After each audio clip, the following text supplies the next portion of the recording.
Halo, salam sejahtera untuk Bapak Ibu guru hebat dimanapun kalian berada. Kali ini saya akan mengajak Bapak Ibu guru untuk mengenal makna, urgensi, dan strategi internalisasi pendidikan nilai dalam kerangka pendidikan nasional. Tahukah kamu apa masalah pendidikan nilai di Indonesia saat ini? Ya, tantangan kita di Indonesia dalam pendidikan nilai diantaranya adalah individualisme meningkat, banyaknya kasus bullying dan kekerasan, kurangnya empati dan solidaritas sosial, adanya penurunan nilai moral, serta krisis identitas budaya dan nilai lokal. Lalu bagaimana cara memecahkannya? Yuk ikuti penjelasan berikut ini. Makna pendidikan nilai. Pendidikan nilai adalah usaha sadar dan terencana untuk menanamkan, mengembangkan, dan menginternalisasikan nilai-nilai tertentu pada anak, dengan tujuan untuk membentuk etika, moral, budi pekerti, dan karakter yang matang secara intelektual, emosional, spiritual, dan sosial. Hubungan nilai, moral, etika, dan karakter. Nilai merupakan keyakinan dasar tentang apa yang baik, benar, atau diinginkan. Sebagai rujukan pilihan dan tindakan moral adalah penilaian baik, buruknya perbuatan berdasarkan kaidah nilai yang berlaku. Etika adalah kajian filosofis sistematis tentang nilai dan prinsip moral.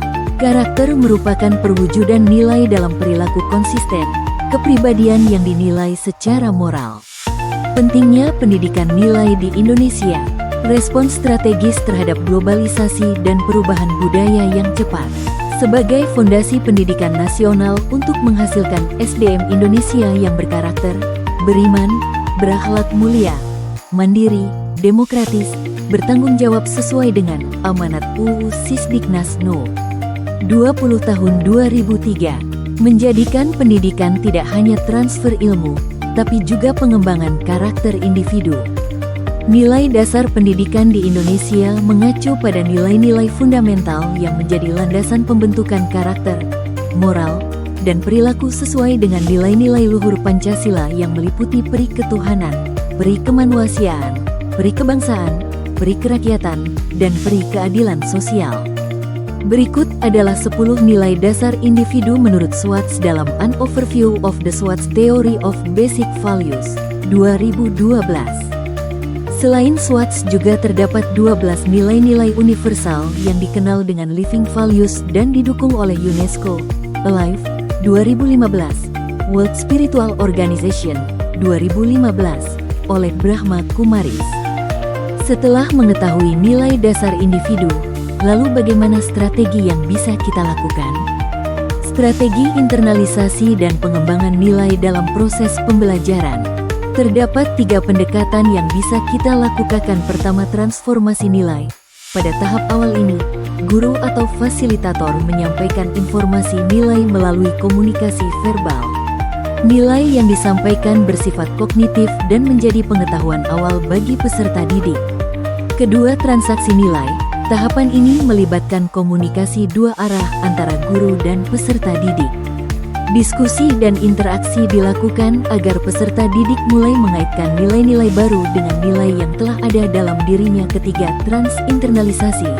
Ini adalah tahap yang paling kompleks dan menyeluruh di mana nilai diwujudkan melalui pembiasaan, pengkondisian lingkungan belajar, serta keteladanan yang konsisten. Tujuannya adalah agar nilai benar-benar menyatu dan menjadi bagian dari kepribadian peserta didik. Strategi internalisasi nilai dalam pembelajaran dapat dilakukan dengan beberapa cara, diantaranya pendekatan kognitif, pembiasaan, pengkondisian lingkungan belajar, dan keteladanan yang konsisten. Strategi pengembangan nilai berbeda dengan internalisasi yang bersifat menanamkan nilai dari luar.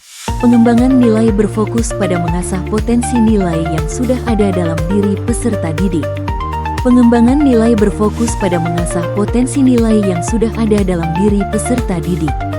Beberapa strategi utama dalam pengembangan nilai antara lain: penyajian dilema moral, diskusi terbuka dan reflektif, model klarifikasi nilai, simulasi dan bermain peran. Kementerian Pendidikan Dasar dan Menengah, Kemendikdasmen, secara resmi meluncurkan gerakan 7 kebiasaan anak Indonesia hebat. sebuah inisiatif strategis untuk mewujudkan pembangunan sumber daya manusia, SDM, unggul dan berkarakter.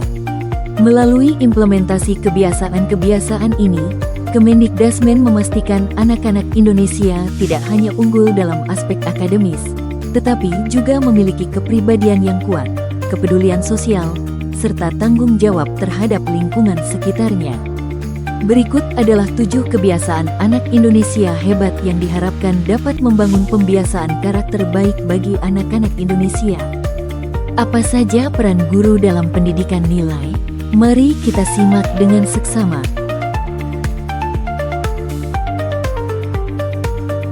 Peran guru dalam pendidikan nilai bukan hanya tugas formal, tapi juga bagian dari kepribadian dan komitmen etis seorang pendidik. Nilai tidak bisa ditanamkan secara instan, melainkan melalui proses konsisten dan bermakna.